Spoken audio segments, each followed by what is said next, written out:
Hello, everyone, and welcome to Living by the Law, the podcast discussing fictional worlds and how wondrous and ridiculous they are. My name is Matt, and I'm joined by my co-hosts, Jude and Guy. Living by the Law is not currently sponsored. If you'd wish to sponsor us, find a lizard in your backyard. Bind him to your will by showing him your blood and flame. Once he is yours, sleep with him on your forehead and project your sponsorship offer to us in a dream. We will hear you. We always do. Fire and blood, pillars of the Targaryen world. But where does Game of Thrones' House of the Dragon come from? And what are their origins? Find out in this episode. This episode will contain spoilers of A Game of Thrones, House of the Dragon, A Song of Ice and Fire, and Fire and Blood. Enjoy.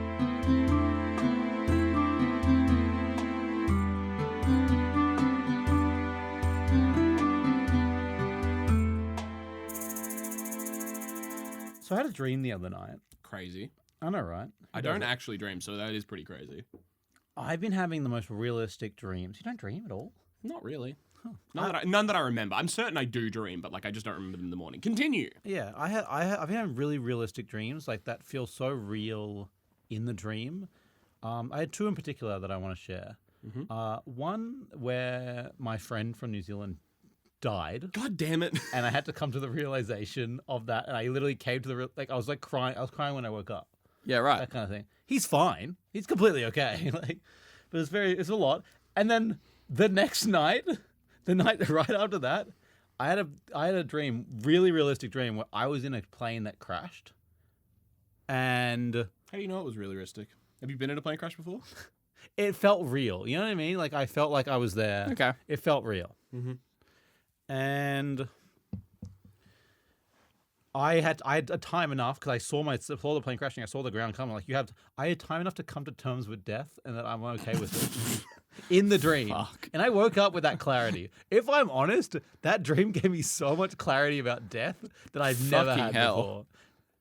That I was like, I'm okay because I will not be here. I'll be in oblivion. What's to worry about the oblivion of death? Jesus Christ. Yeah. I mean, I'm glad that it's on. I'm glad that it's healthy for you, but that's damn, you good? I'm great. Yeah. I came to I'm a piece of death. He's hit the clarity. Yeah. No, honestly, I feel like I've had my dreams are really weird, right? Mm-hmm. Izzy and I are always kind of she's always just being jealous of my dreams because she gets really bad nightmares and stuff from time to time. I mean, living with me would give you pretty bad nightmares. I was gonna say, but also hospital stuff. I think. Yeah. Sure. But then there's me. If there is one thing about my brain chemistry that is fucking baller, it is my dream quality. Right? God damn it. The dreams that I have had before have been our D&D group, the friend group, real life friends, as D&D characters and classes, fighting off hordes of zombies. I've had zombie apocalypse dreams where we're just badass survivors. I've had dreams where I'm just fucking with a sword and shield on front lines somewhere, doing every man's dream of the last stand. Say, that's the dream. Yeah, I have really fucking epic dreams most of the time, and I'm happy for that. There's two what every man wants is a loving relationship and family and to be hugged and stuff like that, and then there's the one last stand to against a horde of unstoppable. Men will see this and go, hell yeah. There's a thing in Halo where there's Halo Reach Last Stand. There's one Spartan who stood for 5 hours, and then they respect the enemy was this guy's a big enough threat. They had to send everything against him. Yeah, just to put him down. It's the player character as well, so that's why he's so good. Halo Reach is such a good game. Halo Reach is awesome. Halo Reach is banging. Halo Reach was awesome and then fell off. Objective: survive. Yeah, legit. Legit. Or just hold the beach and give them time to get up and this is it. This is the end. It's yeah. Wasn't Reach when Forge was introduced as well and was at its peak or? Probably, yeah. Yeah, it was, yeah. I can't believe you get rid of that. I'm pretty sure. It's so good. They didn't get rid of it. They just made it worse. Oh my God, don't talk about games getting worse. Fucking Rocket League. I think the people making the game actively, any update, they're making it worse. They remove trading items. Yeah. They just removed it. They didn't add anything. They just removed trading items, which some of the achievements in the game require you to trade items to get achievements. I can't get those achievements anymore. That's wild. And they changed a bunch of how the matchmaking works, but they just took away some of the game modes without putting in anything. Damn. We couldn't play our favorite game mode, Drop Shot, for so long because they just took it out of the game. But now when they re-release it, it's special, and they can sell a battle pass with it. It's so I fucking hate. Speaking of creators hurting their own product, Overwatch also has gone to shit. Continue. Can I say one thing? What class was I in your dream? oh, I can't remember. Oh. I actually remember this dream was probably like 2 years ago now. Disappointing. All I can remember is that I was a cleric and I was having so much fun doing Turn the Undead against like horrible zombies. I was a badass. I have a meme of that, of you saying, I'm a good Christian, I have good Christian values from like 2017. Yeah. Speaking of creators actively hurting their own creative product, George R.R. Martin, guys. God damn it. This guy just needs to stop at some point. He just keeps making. Doesn't know how to end. But he needs to make faster. He just needs to finish a thing. That's true. He doesn't. He just needs to finish a thing. He's not actively hurting his brand or product, but by his inactivity. what do you call ignoring something? I don't know the word I'm looking for here. I'm digging for something.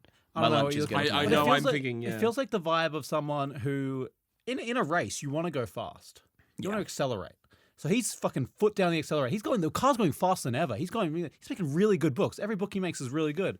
But the problem is he's forgotten about the brake. So when he finishes, he's just never going to finish the race because he's going to crash. I've got a better way. He's foot on the pedal. He's going fast as shit. It's just he left the track half an hour ago and he's Yeah, we've got no idea where he's going.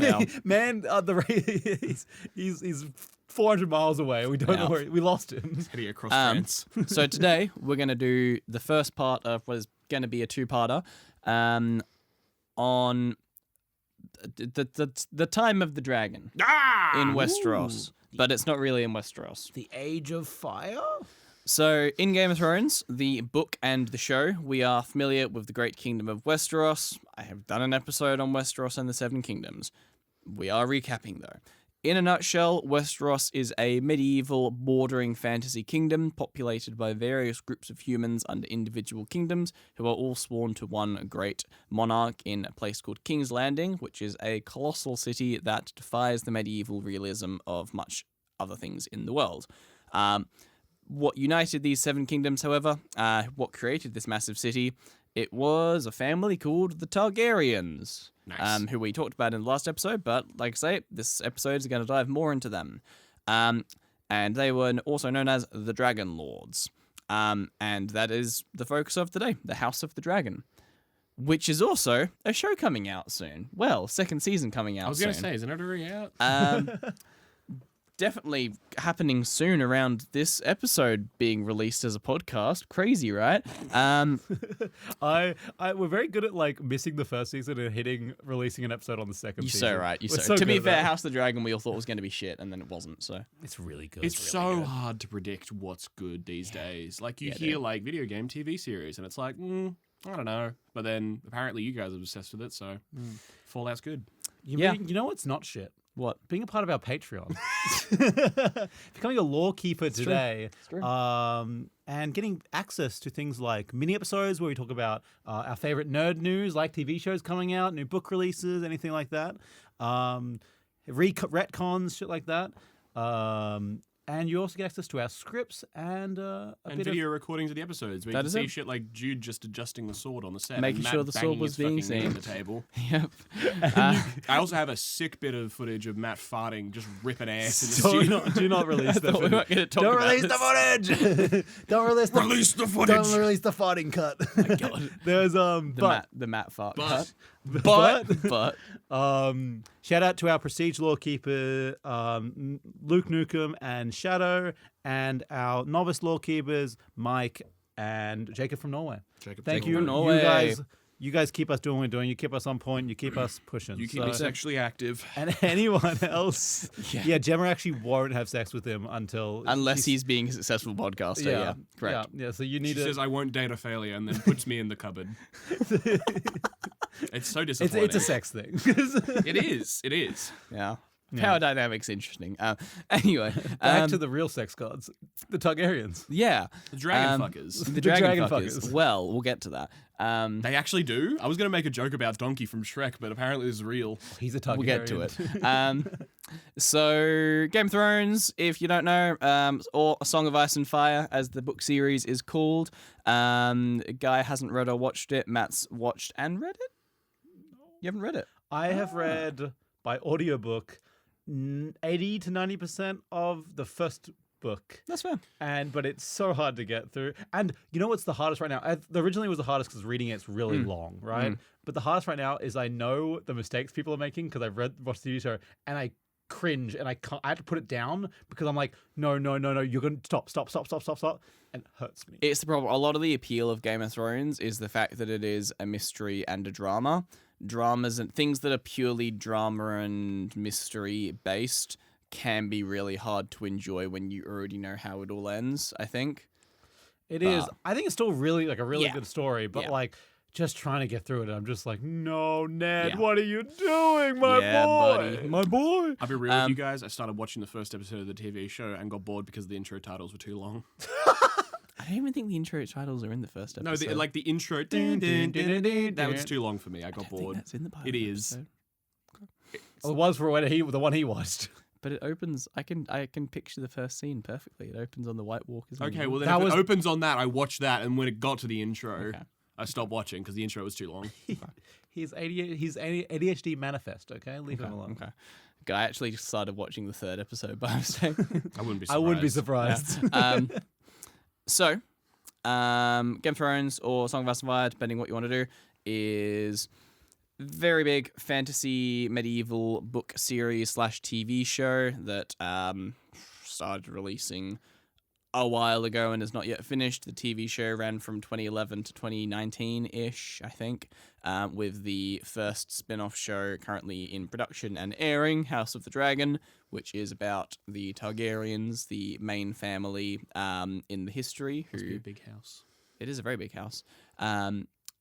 And that takes place about around 200 years before the main show, give or take? About loosely? 200, I think. Yeah, that sounds approximately. right. Yeah. Thanks, Shut guy. up, guy. He gets guy into fucking control. Piece of shit.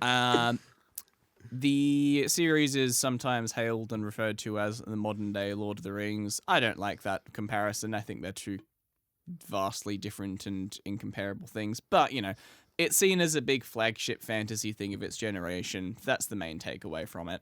And a lot of other authors that I read and follow actively all worship George R.R. Martin as like one of their biggest inspirations and one of their biggest man, I wish I could be as good as that guy. It's like Brandon Sanderson, Joe Abercrombie, even Patrick Rothfuss. They say absolute wonders about George R.R. Martin's writing, which I find interesting. I won't say any more. Seems your opinion is pretty clear. I'm just saying, I've read Patrick Rothfuss, I've read Brandon Sanderson, I've read Joe Abercrombie. Anyway, I think he's good. I think if you compare the first book, as someone who hasn't read the other ones, from what I've heard from people, he's now tripping over himself by taking way too long and going way too much detail. Whereas the first book was so clean of he just gave enough detail but not stayed for too long. Yeah. I think it's he also needs a one of better those editor. things where he's kind of a victim of his own success to an extent, because the books were still being published while the show was coming out, meaning that the popularity was getting bigger and bigger and bigger, and the more popular it is in the mainstream. I feel like it was also one of those shows, especially the show rather, was really one of those things that hit off right around that 2011 to 2012 time when YouTube and fantasy YouTube and fantasy theories and pop culture reviews, I think that really started to take off on YouTube right as Game of Thrones was getting big. Just my opinion. I could be wrong. I don't know enough about YouTube. So then it also meant that there's so much oversaturation of theories towards a Game of Thrones and all these different things. Then for the author, he is like, oh fuck, I have got to write about this history when you didn't need to. Yeah, I do see some authors buying into that, like, oh, well, Lord of the Rings has got such detailed descriptions, and like there's so many questions that people are going to ask about my fantasy novel, so I have to go in detail about all this stuff. And it's like, no, you don't actually. I don't really give a shit. 100%. I think leaving room for theories. I always like a satisfying answer, but I think I think I want one, but always the mystery is always nicer. I agree. Yeah, absolutely. And being able to ask questions makes everyone fun to talk about. We can talk about. We can theorize. We can go like. I love. My favorite. I hate endings where it is just outright vague and who knows what the ending is here. I hate complete mystery. If it's like the end.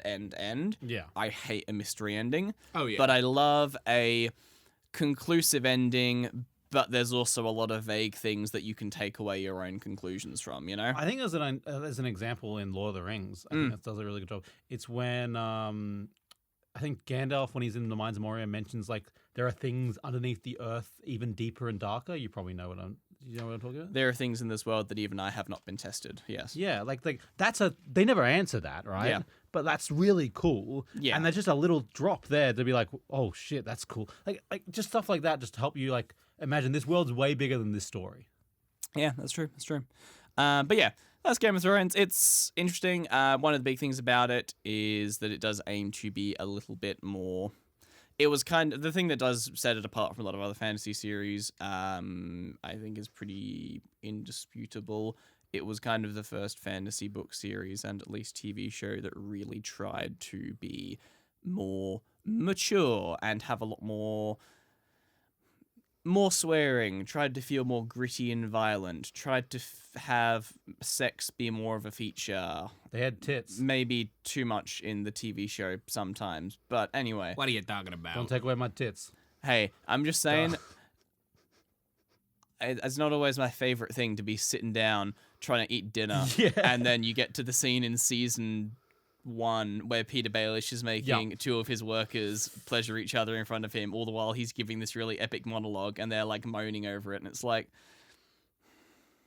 I just want to eat my burger, man. That sounds like good entertainment. I still remember my whole family was watching and I wasn't allowed in the room when I was originally. Yeah. Because I was too young. Yeah. Why? Okay, sorry. The term "my old family" just sounds My so. whole family. Oh, your whole family. I thought you said "my old family." I'm like, what happened? Are they okay? My new family lets me watch it. My new family lets me sit in the room and in fact yeah. will sit me upon my little throne as I watch my favorite television shows. And the old family in the ancient hills. But Not the ancient hills! Anyway, getting us back on track. God damn it. So Westeros is this massive kingdom, which if you look up a map, just go Google. I'm going to send a map to these guys shortly. But if you just literally go on Google and just fucking... This shit is such a big fucking franchise. If you just type Westeros, you will get a map. Like, you don't need to write anything more specific than that. I have it on my wall. Yeah, you fucking do. You fucking nerd. That's so mean. You fucking do, don't you? Piece of shit. You fucking nerd. But however, so Westeros is also referred to as the Seven Kingdoms. Last time we talked about the individual 7 kingdoms. I say last time, the episode was probably like 2 years ago now. 3. At least 3. I was going to say, the reason I barely remember it is because we recorded at like 10 p.m. in the middle of a lockdown and I was so but fucked. time was meaningless then. Time was meaningless. It also is one of our most successful episodes. Also. There you go. There you go. It's in our top 10. You're welcome, guys. Not as successful as Call of Duty, though, mind you. So Yeah, that doesn't deserve the success it has. But... Call of Duty will always right above. Yeah. So I gotta stop this tangent before it starts. I literally don't know where the script for that one went. 7 kingdoms that are all united under one conqueror who comes along. Definitely not referencing anything to do with a William the Conqueror conquering over Europe. That would have no inspiration at all. But wouldn't use real world history to make up your own. George R. R. Martin story. using real world history. What? That wouldn't happen. 7 kingdoms got united together, ruled by one king in the modern era of the books. And however, the part that we're going to be diving into this time is something that's happening far to the east of Westeros. In Easteros. Actually, it is called Essos. Oh, fuck off. I knew it was that. George R.R. Martin is well renowned among other fantasy authors for their incredible originality and writing prose. In the Kingdom of Eastos versus Westeros, are you fucking... But to be fair, There's a Northos or something like that and Southos. to be fair, There's he's basing it off of medieval England, and England medieval was so creative to have, what should we call the Northern Kingdom? Northumbria. What should we call the Eastern Kingdom? East Anglia. What should we call the West Saxon land? Wessex. So, What's the southern fair. kingdom called? sorry? Sothoria? Suffolk. No. What's the western island called in Game of Thrones? Sothoris? What? What's There's the an Southern island- Kingdom in Game of There's Thrones an called? island to the south in Oh, Game of fuck if I Thrones. know. Okay, I'll find it. It's not a part of the scope of my episode, so I didn't touch up on it. Soz. Ooh, that was a fantastic I have a- neck crack. Cracking spine. So, what I've done, I have literally taken a chunk of the last episode on Westeros, and we're going to revisit it. Woohoo! So, far to the east of Westeros, a new power rises, the Valyrians, who we are going to talk about this episode. These are a group of people that possess powerful spells, immense knowledge, great wealth and power, and of course, many, many dragons. We love dragons. They became the ruling power of the East Continent, Essos, from their peninsular home in Valyria. The first effect they have on Westeros, so going back to the main story, is a group of people called the Rhoynar, who were one of the previous powers in the East. They basically get kicked out by the Valyrians, and they flee to Westeros, and they set up a land in the south of Westeros. We talked about them a lot more last time. But anyway, continuing with the Valyrians, the precursors to the Targaryens, dragons happened. Targaryens came along to Westeros, and they found a small island that would later become a place known as Dragonstone, and they began building a fortress there. And then eventually they decided to move on to taking the entire continent by Did force. they already have the dragons at this point? They have dragons. Cool. Yes. And no one else did. I literally have no context, so I'm just making sure. Yep. Well, as I was going to say in my next sentence. Excellent. So at this point, due to reasons that we will get into in this and next episode, this little family of people known as Targaryens, just a little fish in the big pond of the Valyrians that we're going to talk about, they became the last of their kind, the last of the Valyrians with dragons. And that meant that instead of a mighty civilization with huge unbeatable armies, hundreds of thousands of dragons, magic users, and mighty technology, Valyria now lived on in a small family with a tiny army, but they had 3 dragons.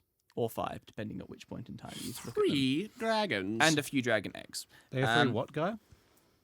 3 dragon these nuts on your face. Fuck you. Which was better than the other families that escaped Valyria. Around a century passed with the Targaryens biding their time on this island of Dragonstone, building up the fortress and such, before under a man named Aegon and his 2 sister wives, yes, Targaryens are into incest. This episode is going to be all about incest as Wincest. God damn it. And their 3 dragons, they conquered Westeros in a thing called Aegon's Conquest, which we are working our way towards through these 2 episodes. Honestly, some whack shit happens in this whole conquest. My favorite part, 2 favorite parts, which I did touch on last time, because it's here that I've taken from the last episode script.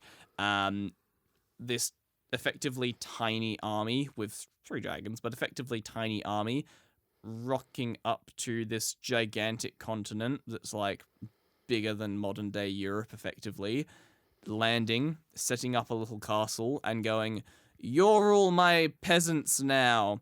And this continent of literally millions of people just kind of going, well, you can fight him first.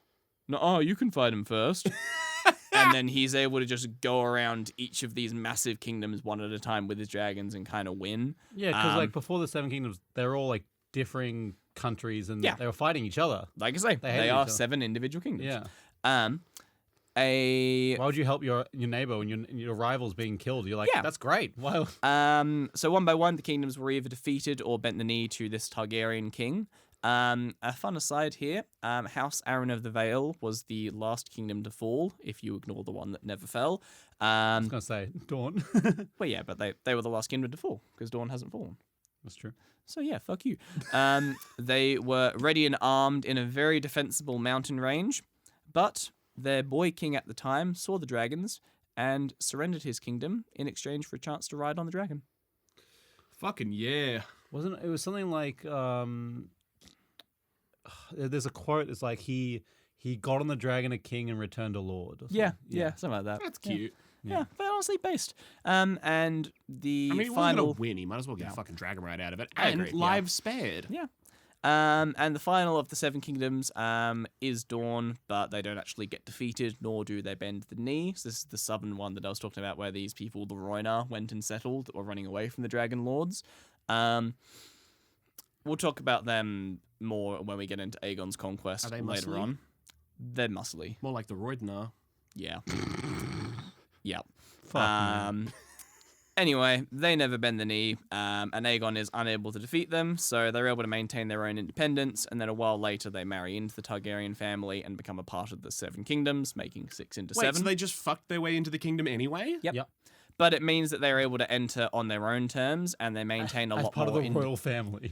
Yeah. They Yeah, managed to maintain. It comes up a lot in the show and the book. They are a lot more independent, both diplomatically and culturally, than the rest of the Seven Kingdoms. Okay. The other 6 are very. They have a lot more. They have a lot of things that are very clearly taken from the Targaryens, and they're very clearly subservient to them. Whereas Dawn maintains a lot more independence and a lot more different culture. Okay, interesting. It's so yeah, Dawn, more like born to kill dragons. Yeah, that was pretty good. Yep. Okay. Then that is when Westeros became the kingdom. But as everyone knows, it is referred to as the Seven Kingdoms. Because before they were conquered, it was 7 individual kingdoms, and that's why instead of 1 kingdom, it's 7. So that's the recap from last time. You guys. That was the whole episode? No, we Yes. talked a lot more about That's it. it. That's That's it. That was it. The That was whole it. 2-hour episode. Woo! Never go back to our old episodes. So now we're moving on to Master of setting Whispers. setting the stage for Valyria and Old Valyria and what we're going to get into. I'm going to give this quote to Guy. Boo. He never gives me the first quote. No, I've got a good quote for you later on. Okay, you'll He's be happy. saving the It's gonna good be quote for me. It's gonna be here's a dragon quote, rawr, and that's gonna be it.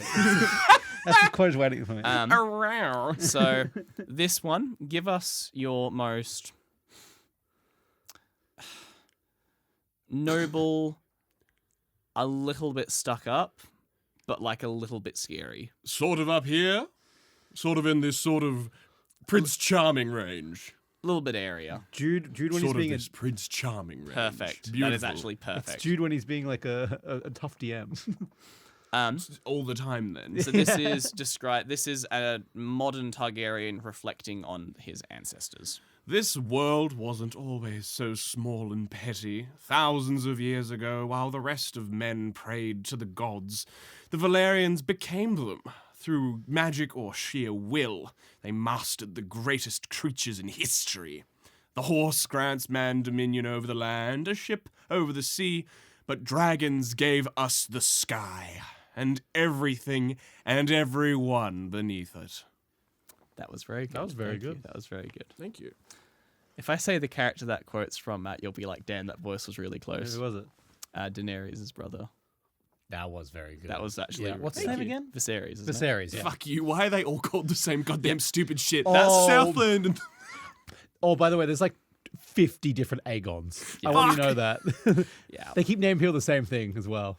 That's, I mean, based, but also... It's historically accurate, but sometimes you don't want to be historically accurate because it makes your books easier to understand. Anyway, You're not even supposed to name people the same, starting with the same letter, let alone name people the exact same fucking name. Yeah. Why would...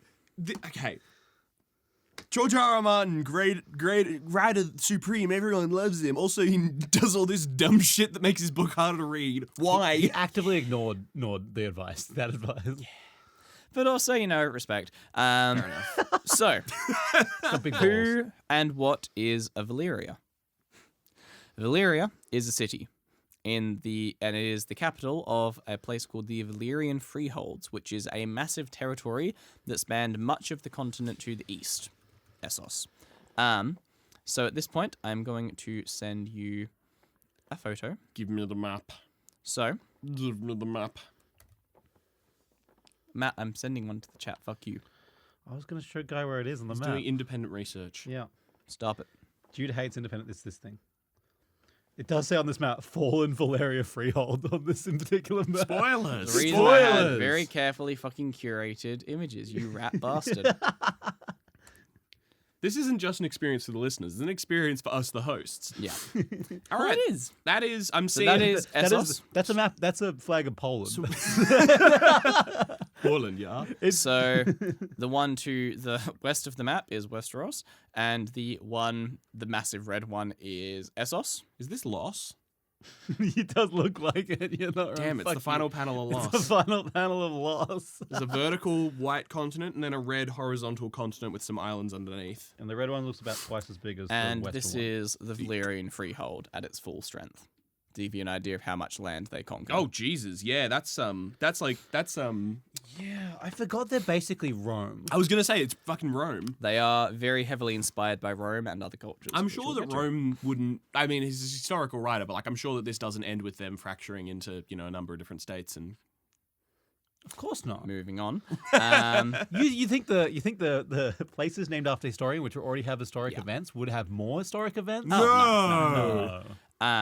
Especially, also them starting in the peninsula. That's crazy. That wouldn't happen. That kind of looks stupid. like Italy, exactly. That's what I'm saying. It's the whole point. So, But it's got a little thumb. It's a glove instead of a boot. You're Yeah, right. exactly. It's completely different. Completely different. Completely different. So, like a ball the main cities of the Freehold are on a peninsula to the south of Essos, as you can see the little sticky out thumb bit, dominated by a great mountain range of volcanoes known as the 14 Flames. A great place to start an empire, right? What the why? Why would you start your city on 14 Flames? That seems like a bad place. Because it makes you look cool as fuck. Not doing that. Also, they have dragons. That's a better reason. Do they have dragons at this point? I'm getting there. Okay, but it is true that volcanic soil is very like It's very fertile. Very Yeah. fertile. Oh, So it it's is, really yeah, good yeah. for like Rich in carbon. growing crops and stuff like that. So I guess that's probably why you'd say Yeah, that. it's also why it's also why there's a lot of. Vesuvius had a lot of cities around it. Anyway, moving on. While often referred to as one, the Freehold, and I will refer to it as one because it just easily fits the description. The Valyrian Freehold is never technically an empire. It was, however, an advanced civilization and the dominant military and cultural power of the known world at its time. The Freehold was ruled by the Lords Freehold, effectively a big community boys' club of powerful noble families. The most powerful of these were the Dragon Lords. Yeah, no shit. The most powerful of these were the Wimpikins. This sounds pretty imperial to me. It's very imperial, but it's also very... Well, we're not calling it an empire. yeah, basically. It's like the Democratic Republic of Korea. Yeah. Look, from what I've seen looking into it, like there's not a lot of information about how the government of Old Valyria worked. From what I've seen of it, though, it is a lot more... It's a lot closer to... It feels like it's still based off of the part of Rome when it was more of a republic with a senate, and each of the dragon riders being parts of a senate before a Julius Caesar figure could step up and actually become a proper emperor. Yeah, so is how it seems to me. Hey, Tim, how'd you get elected to the Senate? Well, my people bounded together and I looked at what they wanted and they put me in because I was serving the point. How about you? Oh, I have a fucking dragon. Yeah. Oh, yeah, I have one too. Have you also noticed that this is the second time Jude's done an episode or something that has Dragon Lords in it? Yeah, he's a fan. I think whenever Jude sees the word Dragon Lord, he gets obsessed. Have I? Merlin. Oh, Merlin. Oh, yeah. That's fine. That's fine. Next thing you know, he's going to be doing fucking Dragon Riders of Berk. He's going to be going over fucking How to Train Your Dragon lore. Yeah, I was Man gonna really say likes dragons. I'm not doing How to Train Dragon Lore, although. Although. No, you're basically just doing Norse mythology at that point, though. That's like what's the closest fucking thing they have to based. What about the fourth wing? Yeah, we're not allowed to do history, but if there is a series or TV show that uses like an exact historical thing, then we can cover it. Yeah. Hey, I mean, I managed to fit oh my- English history into Merlin. I was so- literally going to say. He's doing it now. He's doing it again. This is what you mean is, dude. What do you mean? What? This motherfucker's sneaking real history into us. I'm like a parent hiding the broccoli under like the fucking... Dragons. Yeah. It's like, Rome. So we'll talk about the Lord's Freeholder. The Lord's Freeholder, or simply the Freeholders, were the nobility class of the Valyrian freehold. Any individual who owned land and not born into slavery was considered a freeholder. Oh, cute. Slavery becomes a very big part of the culture of Valyria. We'll get into it. Damn, historical. Yep. Great. So it is very, very, very, very, very similar to the Roman setup, and how you would have different consuls, different regions, how you would have different, anyway, landowners and early feudalism, basically. He says it like I know how Rome politically was set up. Do you? Yes. Do you not think about the Roman Empire? Not that much. Disappointing. I'm more thinking about how... You don't? If I'm thinking of anything historical, it's either 1066 or the 100 Years' War. That's so sad. I'm thinking about how Hannibal came over the mountains Based. with elephants. Exactly. I'm thinking about invading Rome. That's what I'm thinking. The Lord's Freeholder, sometimes elected archons of their own number to help lead Valyria for a limited time, which, once again, anyone who knows history with the Roman Empire, very similar to how in times of war the Senate could elect someone to lead for a period of time. Yeah. For example, our old mate Julius being elected for a period of time, but then overstaying his welcome and becoming a dictator. What do you mean? What do you mean? What do you mean? So very similar to that, where the freeholders can, we'll call it a senate. We don't necessarily know if they held a senate, but it's heavily implied, and so much else of their history is based off of and cloned off of like Roman history that I think it's pretty fair to just assume that they would have had a senate in their big city. If they're going to war with another big kingdom, they would elect someone to effectively be the leader for that time. Yeah. And while the freeholding families were officially of equal status, That's bullshit. Behind the bullshit. scenes, it's bullshit. it is not entirely unheard of for Valyria to be swayed by one family alone, or a couple of families alone to swing the Senate in a particular direction. What can I say? They're really hot. You know what I mean? Yeah.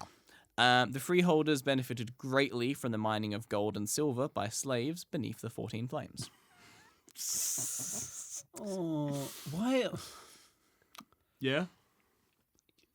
I can't see digging into volcanoes being a good idea. Yeah, I get that. What do you mean? So all freeholders were in... yes, all freeholders were in concept equal, but in practice, the wealthiest and most prestigious families had the most power. That's fucking crazy. Volantis, which is also part of the freehold, has even gone so far as to officially restrict the office of triarch to those of the old blood, so families that can prove unbroken descent from old Valyria. So Volantis is a city that's still around in the modern age, and they won't let people go into power unless they can trace their family heritage back to this time. So there's enough people that they have enough people that can trace their heritage back to this time? Yeah. So it's not just the Targaryens. A lot of, like I say, the thing that made the Targaryens different is the fact they're the only ones that escaped with dragons. Ah. Yeah. There's a lot of blood of Valyria. We'll get into. There's cities that are just, their streets are filled with bastards and orphans of white hair and purple eyes. Bastards, orphan, son of a... Sorry, I got Hamilton vibes from that. Yeah. But no, you're right. The most powerful of these freeholders were, can you guess? It was Sally Tim. Guy, can you guess? The Tarkonsens. Fuck me. Were the Dragon Lords. Oh. Families... I thought it was going to say Valyrian. Families who tamed and rode dragons. House Targaryen is only one Dragon Lord family. However, they're ones that survived the eventual end of the Empire. of the freeholders overall, some houses that we know that persist to this day are House Velaryon, House Celtigar, and the Old Blood of Volantis, which is, like, say, part of Volantis that is the Blood of Valyria holds true. We'll talk about it a little bit more later. It's House Targaryen, as much as they are when you talk about the world and, like, go into reading anything about it. House Targaryen seems like the big thing, and how could anyone be more powerful than them? They are very much a small fish in the big pond when it comes to Old Valyria and this world we're talking about. They're a family that at the time of their... Sorry, I'm laughing on camera because I realized what I was meaning to say was, who are the leaders? Targaryen? Targaryen, but I accidentally said Targonian, which is League of Legends. Yeah. I Damn was it! wondering that. You're such a fucking. And I didn't even say that. I parodied. I was like, Yeah. Targonian's the real word, so I'm going to say something stupid. Anyway.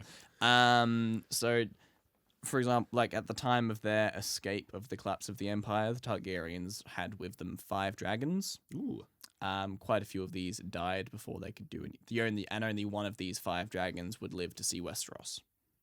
So, Really? Yep. What are about the 3 dragons that they rode? Balerion's one of them. He's one of the 5 that survived. And then Meraxes and Vhagar were hatched on Dragonstone. Really? Vhagar and Meraxes never came from Valyria. There you go. That's not something I didn't know. I thought they all 3 of them came from Old No, Valyria. just Balerion. You know what that And is? even then, That's hashtag lore. that's canon. That's Valerion canon, the baby. Dread. Yep. The Balerion Dread. the Black Dread. Yeah. And even then, he was very, very young when he was in. Well, I don't see Old Valyria, colour, so. God damn it. Yeah. Okay. Fuck you, man. Anyway, but yes, House Targaryen is very much a small fish in the big pond. It's a very it's like feels like a Lord of the Rings kind of thing from fantasy where like, well, long ago everything was better and greater and more big and more great. Yeah, it's the classic trope of like in the old times fantasy thing bigger and stronger. Yeah. In modern times, things have to be at a level for mortal men in the perspective chapters to not just be immediately dwarfed. Therefore, the things in the world have to be that much more scaled down. But everyone wants their history to be Scaled down. Get it? Because they're dragons and they got scales. Yeah. Got him. Got him. So anyway, moving on to the Dragon Lords. The leadership of the Valyrian freehold was contested by 2 noble families who normally gathered in Valyria, although it is unknown if all 40 houses controlled dragons. This is the first point in which you start to get a lot of conflicting things about Valyrian history based on wikis and based on things George has said. Oh no! He said 2 different things at 2 different interviews. No. So here's the confusing part, right? Yeah. So it said that there is. So as I said before, the freeholders, anyone that owns land and isn't a slave is a freeholder. Yeah. And that a council of freeholders control the empire and run the empire, a senate. And then it's also said some freeholders have dragons.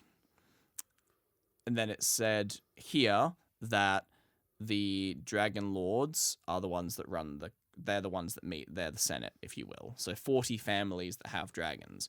But then there's also the sentence that I found of him saying, it is unknown if all 40 houses control dragons. So it's like, wait, are some of those important families dragonless? Are they all have dragons?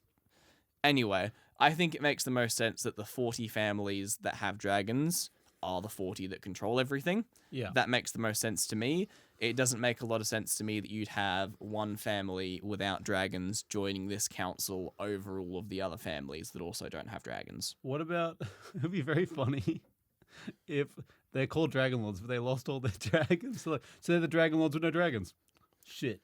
We're technically Dragon Lords. Like dragons would listen to us if I had any. I think there's No a dragons? No God damn it. It's that Timmy Turner meme. Here's where I put the thing. If I had any. Yeah, exactly. Here's where I pick my dragons. If I Pretty had sure any. that there's a Dark Souls boss that's called Dragon Rider and it doesn't have a dragon. It's literally just a dude. That's pretty it. funny. That's the guy. That's the guy in the That's pretty court. funny.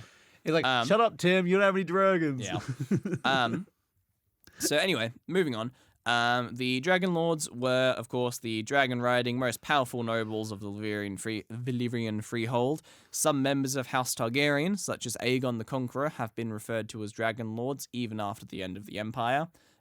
So it's a term that has continually been used down the histories as the Blood of Valyria continues on, even through to the point where some people would refer to as, those of you who read the books or watch the show, some people would even refer to Daenerys as a Dragon Lord.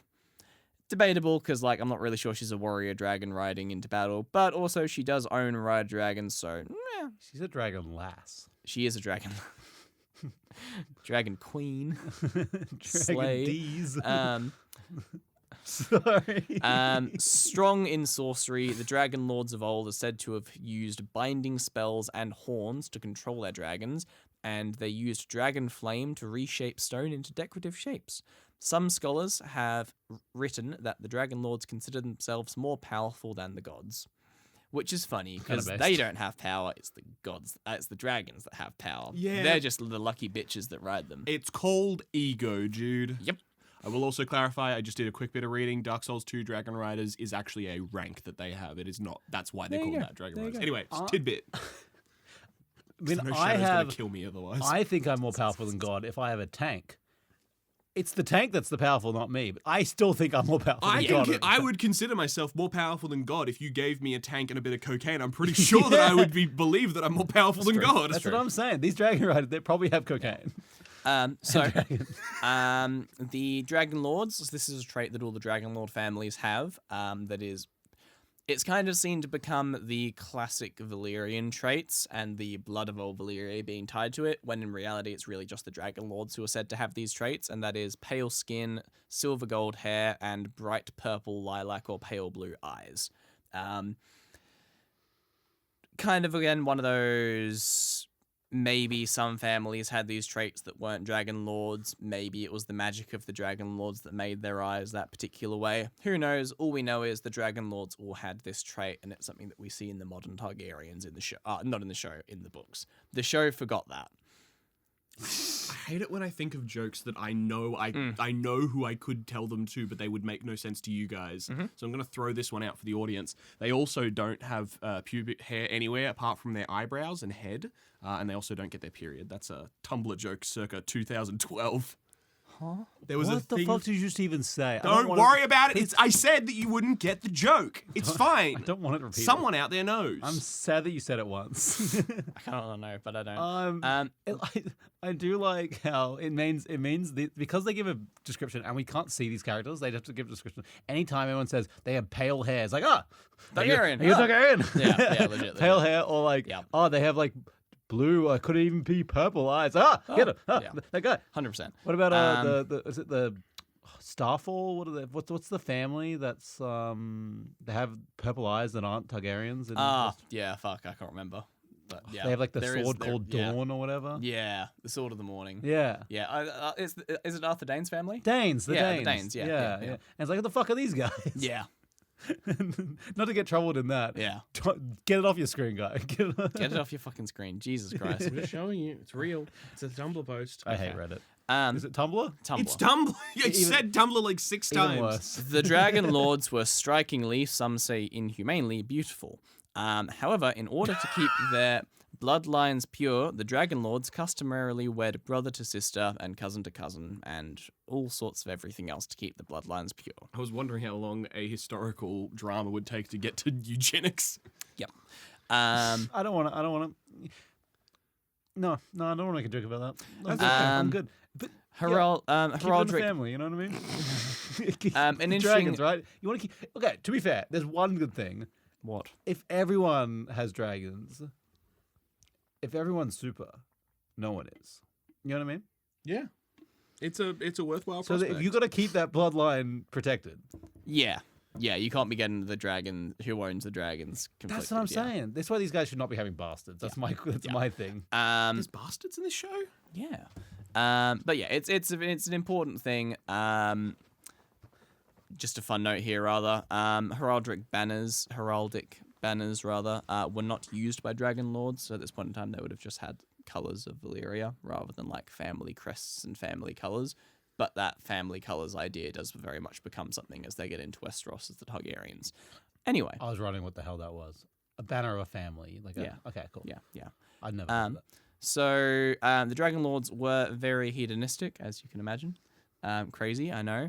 Wealthy, rich people at the top end of a really insanely wealthy society and empire with literal dragons as their companions are hedonistic. Insane. I was gonna say, I'm sorry. If you got a dragon, you can be a little. You can be a little silly. You can be a little arrogant. Many kept all sorts of strange pets from across the colonies, and even the city of Lys was effectively founded by the Valyrians as a pleasure retreat.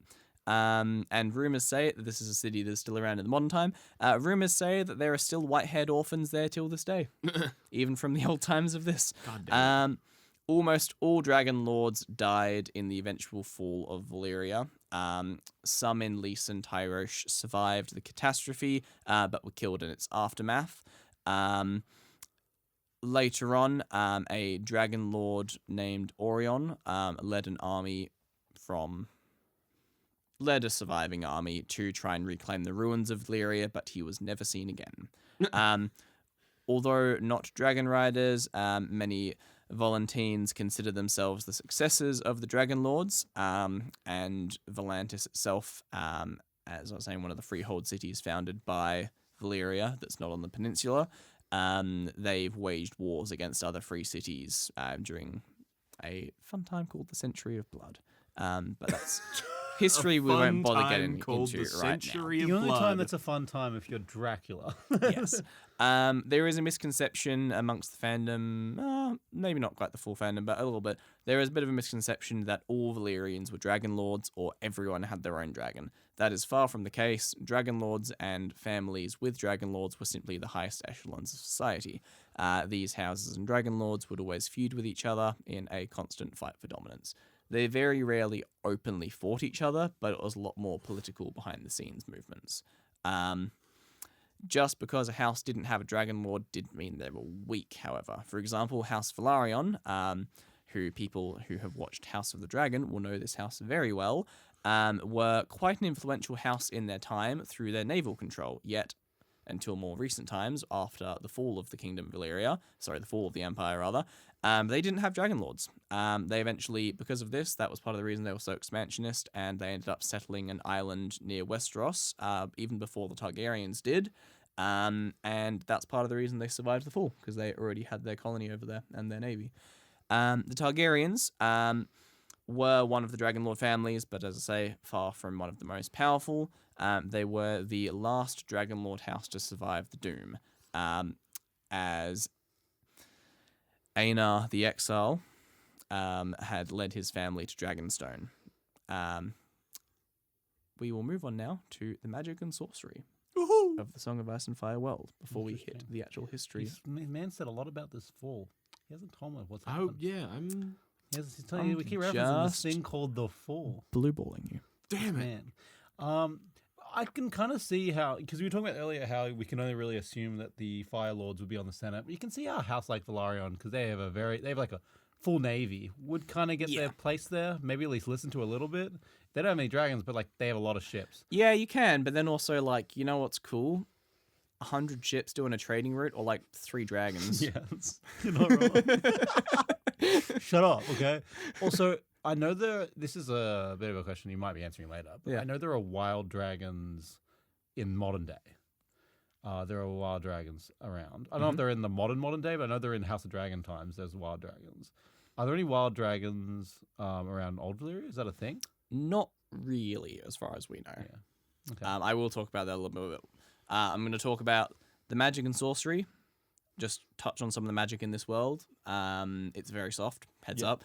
And then I'm going to talk a bit about the dragons, and then we're going to actually hit the little bit of timeline of the kingdom itself. Delightful. I'm excited. So whenever you go home, it's very soft. Don't worry, it's very soft. Talking about my mattress. Magic and sorcery. Magic in the world of A Song of Ice and Fire is very mysterious and unknown, and an unknown force. It is very much a soft system, and the characters in the story we follow only know very little about it, and little of the narrative is enforced by magic. It's much more of like a mysterious background thing. It has been long since magic was truly potent, and very much lives in the world of the magic is not as strong as it once was, but that old soothsayer down the street is doing his tricks. Classic. That sort of vibe.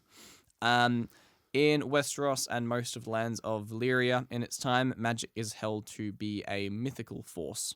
The Maesters of the Citadel in Westeros may apply for a Valyrian steel link, which is called the Study of Magic, but they believe it to have faded away following the fall of Valyria, since there is no record of its use in Westeros since that time. But you can study the arcane, but just not be able to do it. That's disappointing. Yeah. I can study. No, I was trying to think of an example. I can't think of one. Anyway, some of the abilities exhibited in this world to practice magic are. So first off, elemental control allows the practitioners to manipulate elemental forces. We see pyromancers, fire mages, and some red priests in the show and book who have the ability to manipulate fire, often to impress crowds or otherwise attack enemies. The Wizards of the Rhoynar, back before they got beaten by the Valyrians and sent packing, were said to have water magic and were able to manipulate the water in the rivers around their original home. Useful. That sounds sick. I've never heard of that. Yeah, they were waterbenders. Nice. Yeah. Aeromancers were also known to practice their art in a place called Asai. So airbenders as well. Airbenders. Yeah. Like the bowl? That's where they've gone. Asai? A side bowl. Is Yeah. that a thing? So uncultured. So uncultured. Holy shit. It is possible that other wizards and sorcerers know of ways of using other elements, but these are the ones that we actually actively see in the books and series. Divination is the ability to see the future or past through dreams, or looking into the fire in the case of followers of the Lord of Light. This is also called green sight if following the ways of the old gods, or dragon dreams if it is done by a Targaryen. So lots of different ways of divination coming out. Is there a reason it's called green? It's kind of the druids getting to it. So Gotcha, it's kind of gotcha. so Yeah, that makes sense. it's all the same ability, but people might call it divining if they're looking into the fire. People might call it green sight if they're druids having a dream, or if they're the Targaryens, they'll call it dragon dreams because they're boring. Dragon dreams. Yeah. Dragon dream. Dragon dreams. Dragon I dreams. have dragon dreams. Dragging these nuts on your face dreams. Yeah, I bet you do. Skin changing is the rare ability to enter the. It is very different to typical skin changing, as it is less about actually changing shape, and it is about the ability to enter the mind of an animal and control its actions. Being connected to the First Men, who you'll remember from our first Westeros episode, does make you more likely to be a skin changer. It is something that it runs in their family. Raising the dead is an extraordinary feat performed by some people in the show. Some of the red priests seem capable of doing this. However, the reborn person may have difficulty remembering parts of their past life, or may otherwise have a change in personality. Necromancy is the ability to raise the dead as mindless automatons. Glamoring is effectively small illusions when wizard or sorcerer changes their appearance or the appearance of others using light and shadow. And blood magic is said to be the darkest and possibly the most powerful of magics. Practitioners of blood magic have dark spells to save a man from death, though to quote the show, some say death is cleaner than using blood magic. That does sound preferable, yeah. Yeah. But people do terrible things out of grief. And the last one I'll say in this list is alchemy, which is a diverse range of practices involving the creation of transmuting of substances or materials with magical powers. Practitioners of alchemy include the Alchemists Guild in King's Landing. That's crazy. Yep. The Alchemists Guild have found a way of creating this extraordinarily flammable liquid called wildfire, which is like this greenish liquid. I don't even know the closest. It's almost like Greek fire. Napalm. Oh yeah, of course it is. Yeah, it's basically Greek fire. Oh, okay, cool. Yeah. You've heard of Greek fire, right? Yes, I've heard. Okay. You asked it in such a mean way. Sorry, I didn't mean to ask that way. No, he asked it in a fine way. I'm defensive because I do know what Greek fire is. Okay, I'm glad you do. But sorry, it's a niche history thing, honestly, because we don't have it around today. Sorry. He's giving me a glare. No, I'm not giving you a glare. I'm just looking at you. You're interpreting it as a glare. Jeez, I'm gonna move this on here. Fuck me. Can I ask? Because yeah. you watch the TV show a bit, and there's many different gods. Yeah. Did the Valyrians worship any gods? Is it confirmed that the magic is not confirmed not from gods? Is it confirmed that some is from gods? So I'll touch on that. Well, actually, it's not really touch on. It's more just a throwaway line later on in the script. But I'll just put it up now. The Valyrians didn't seem to actively follow or worship any gods when they were at the height of their power. They very much were drinking from their own Kool-Aid of we're the gods now.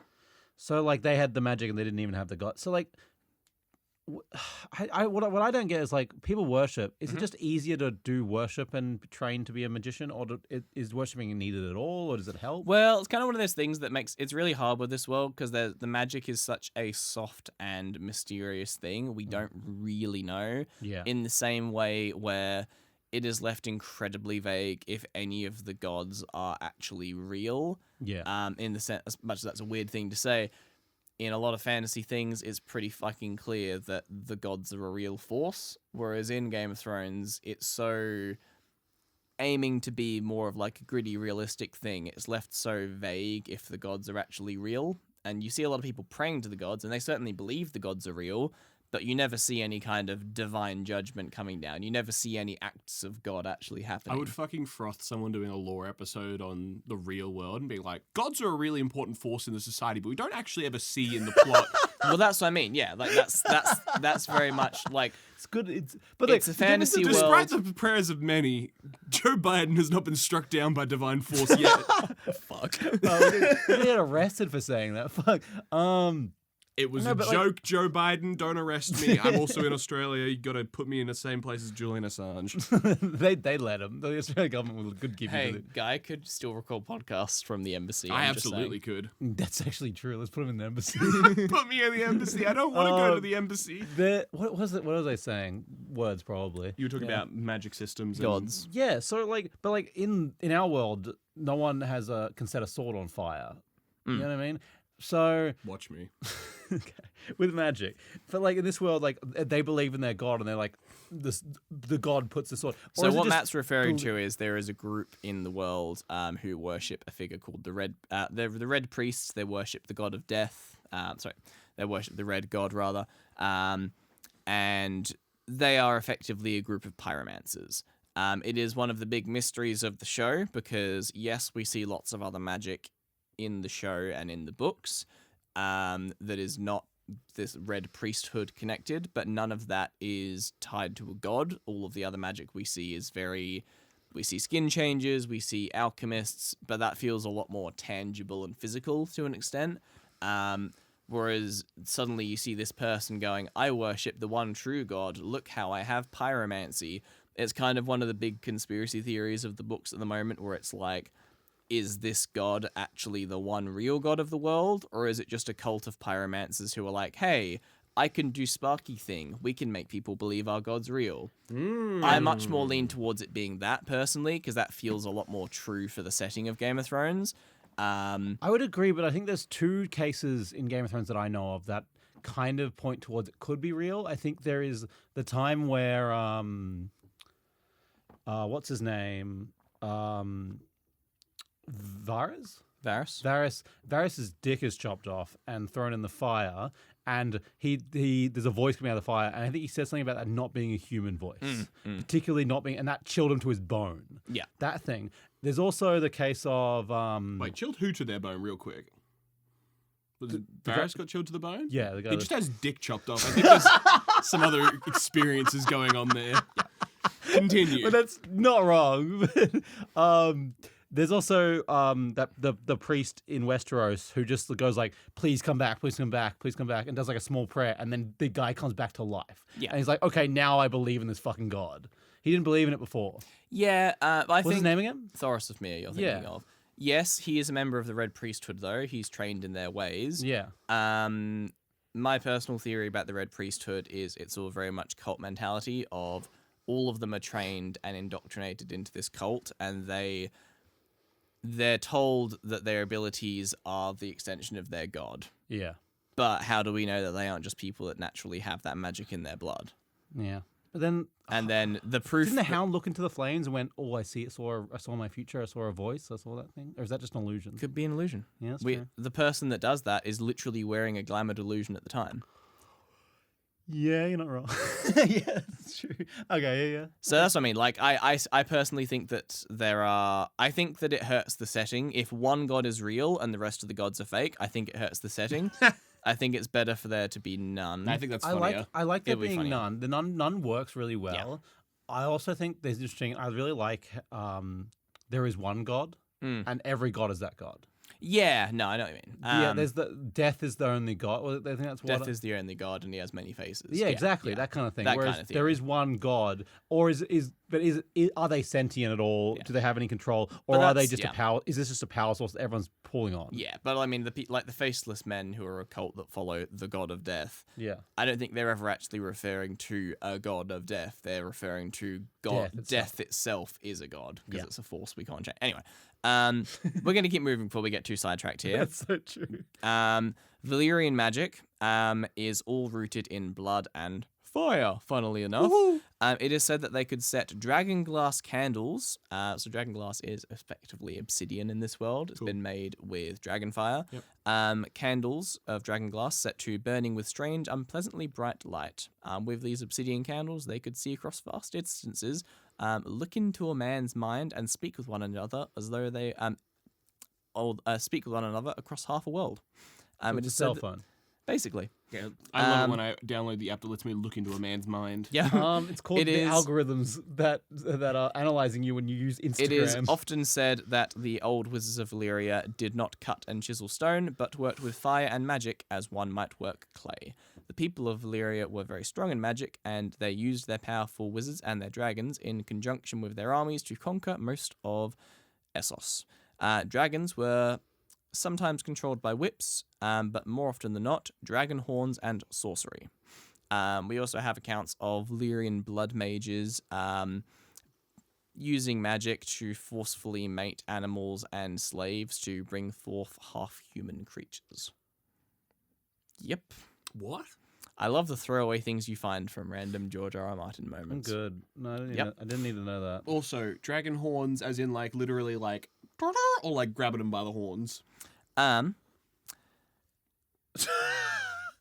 Didn't think that. Okay, good. I just want to check because I know it was like in my next sentence. It's, No, it's that's a a couple great paragraphs. question. No, long, perfect, so, perfect, yeah. perfect. Question: I think it's both. Are we going to get into like what the origin of the dragons?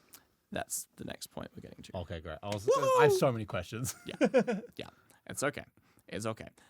So this next part is a good time, I think, to talk a little bit about the beginning of the Valyrian freehold and when it went from a group of people to something more. Matt, this quote is for you. I get a quote. Sorry, This is not the quote that I'm looking forward to giving you, but it's a quote that you will enjoy.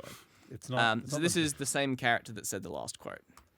While we're reading up this quote, I do find it extremely funny. I could see Jude copying something. I indicated towards Matt's laptop, and he looked at me as if he'd done something wrong. I'm always scared I've done something wrong.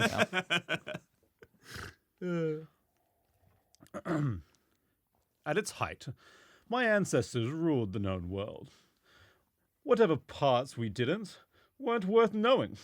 Our capital, Valyria, shamed the cities of the east, for hammers and chisels were no match for dragonfire and sorcery. Kind of based. He sounds Um, kind of stupid. He is. So Valyria was the greatest city to have ever existed. We hear many, many, many, many characters say it time and time again. Are they right? Kind of. Then whatever, sure. But also, like, Kind of mid, honestly. it's easier to talk about the grandeur of something once you're living in its ruin, you know? Yeah, fair enough. It had magic, dragons, and a mighty empire spanning from it. But so much information is lost that we will never really know. At its height, the Valyrian Empire ruled about 60% of the eastern continent. I think it is around that. So to begin with, before any of this happened, before dragons, before everything, Valyrians, or their ancestors, were simple herdsmen. They very possibly worshipped the Great Shepherd, which is a god that is still worshipped by people at the time of the book. You get lots of sheep herdsmen and tribes around Essos and around an area called Slaver's Bay, which worship this figure. the Great Shepherd, and it's believed that at this point in time they worshipped this creature. Tell me the fucking slavers don't worship him. Please? Surely they're not that mean towards their slaves. Man, it's Oh, slavery. What do you man. mean being mean towards slaves? It's literally slavery. I know. However, what could uplift these simple herdsmen and sheep shepherds And slavers.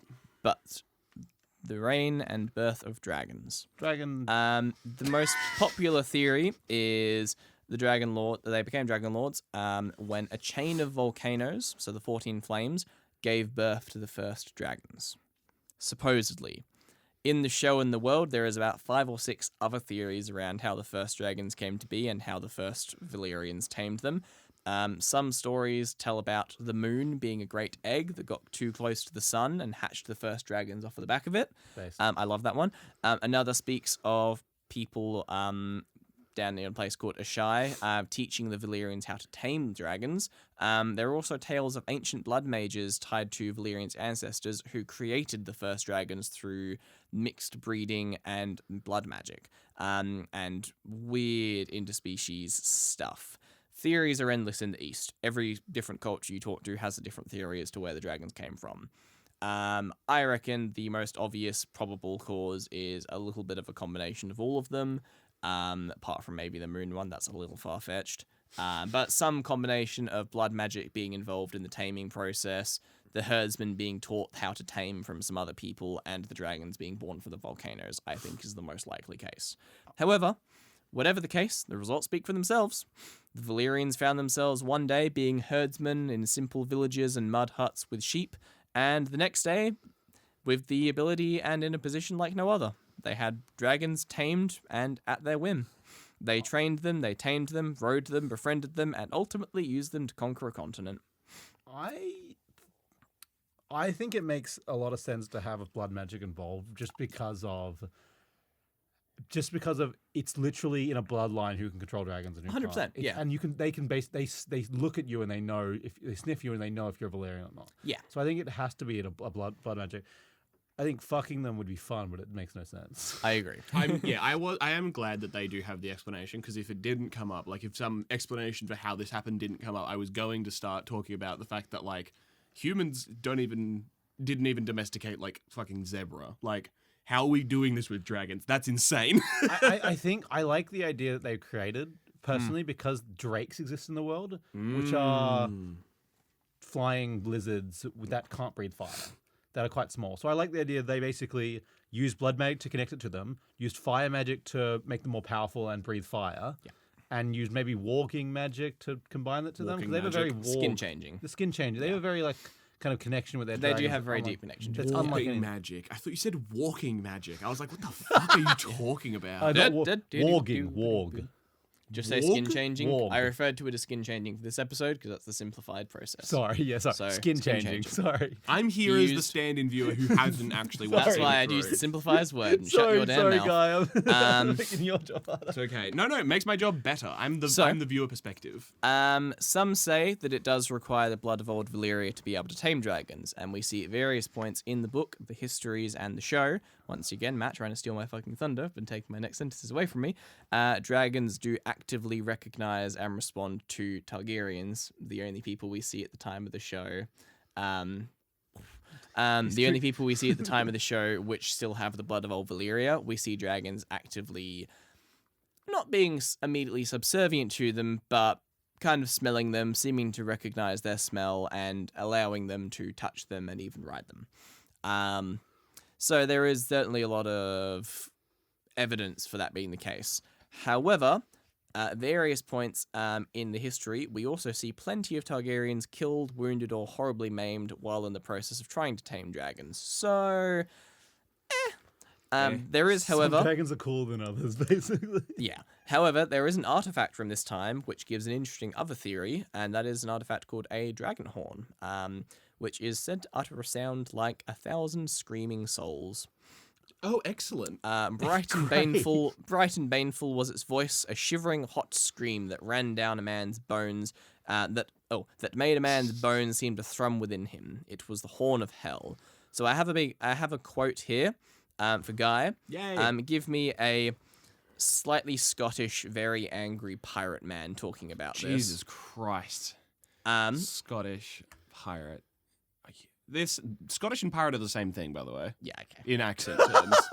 I'll be real with you. When most people are doing pirate accent, what yar? Actually, no, you're quite right. There is difference between. No, the there is Scottish and the different. pirate. If you're doing it very quickly, you can get away with one or the other being swapped in. I guess that's true.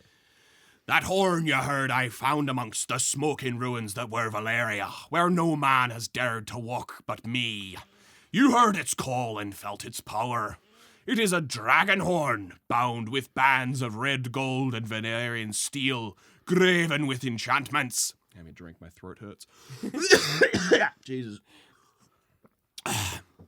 The dragon lords of old sounded such horns before the doom devoured them. With this horn, iron men, I can bind dragons to my will. So, Who's that? that is Euron Greyjoy. It is in the Euron. books. Okay. Yep. That's a really good pirate Scottish man. That was great. I'm good at doing voices. I was That's going to good. do voice acting at one point, but then I gave up because it was too hard. Also, he said Iron Man.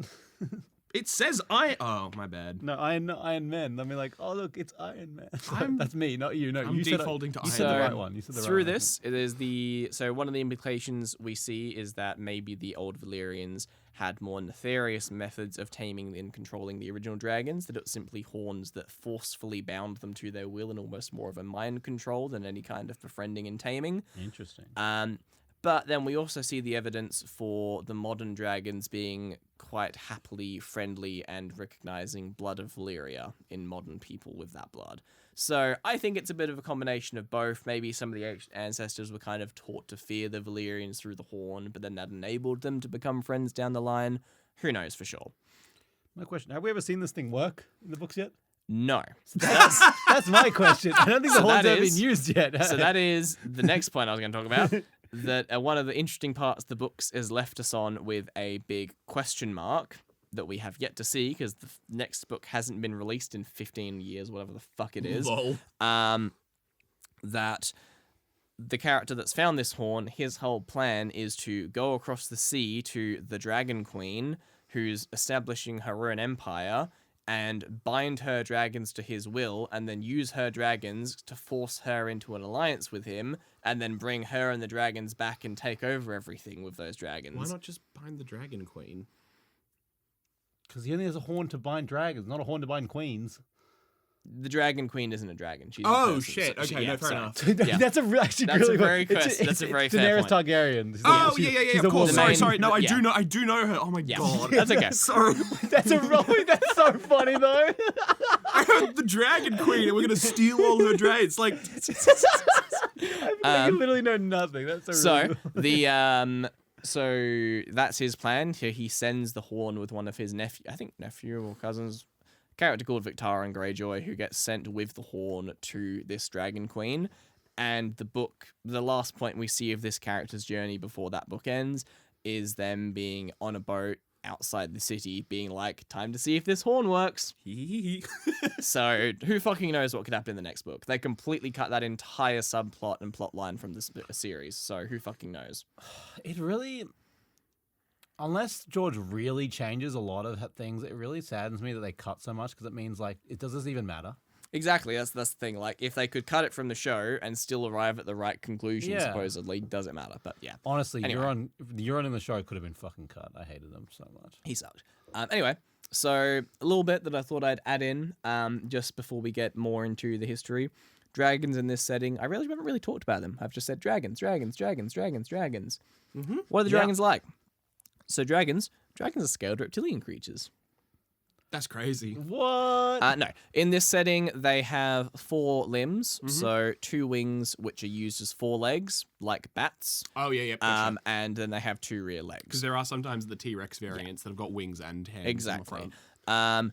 Martin made this decision and traditionally differed from the traditional depiction of 6-limbed creatures because he was bothered by the fact that no animal in nature has ever really arrived at this destination of evolution. So he was Yeah. like, this makes a lot more sense to me for them to be like this. Which, sure, there, respect. It's not usually the T-Rex. It's usually 4 legs, The like a 4 horse, like, and yeah. then wings coming out the back. That's true. Yeah. Yeah. Yeah, which, again, makes no sense evolutionary. Yeah. Yeah. Yeah, even like flying squirrels and stuff. But at yeah. the same time, there is definitely, and this is the way that they went with all of the shows dragons in House of the Dragon and Game of Thrones. But there is still some artwork out there that shows them as 4 legs and detached pair of wings because bastards. art's going to be art, right? The dragons have, yeah. So as young hatchlings, dragons in the setting start around the size of a cat. And if it has enough food and freedom, however, a dragon will simply never stop growing. Dragons given such freedom can reach a span width of 20 feet within a year. So pretty big in a year. Dragons which are locked up, however, do not grow as large as dragons set free. And the ones that grow biggest are said to cast a massive shadow over the biggest city in the world.